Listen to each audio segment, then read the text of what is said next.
देण्याची घोषणा केलेली होती।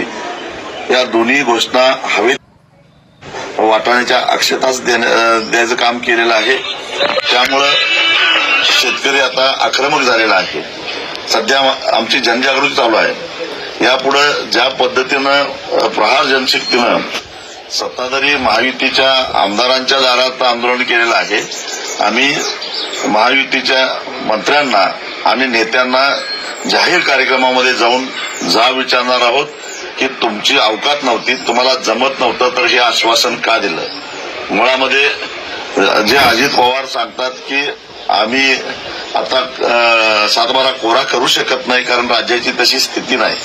11 वेळा अर्थसंकल्प मांडणाऱ्या अजित पवारांना राज्याच्या आर्थिक स्थितीची खडानखडा माहिती असताना मग महायुतीनं अशा प्रकारचं खोटं आश्वासन का दिलं, शेतकऱ्याला का गंडवलं, हा आमचा सवाल आहे। आणि मग राज्याची आर्थिक स्थिती बिकट आहे तर शक्तीपीठ सारख्या 86,000 कोटीचे प्रचंड खर्चिक प्रकल्प महाराष्ट्रावर लादण्याचा प्रयत्न का होतो, याही प्रश्नाचा जाब आम्ही त्यांना विचारणार आहोत। त्यामुळे इथून पुढे महायुतीच्या नेत्यांना राज्यामध्ये फिरणं आम्ही मुश्किल करू।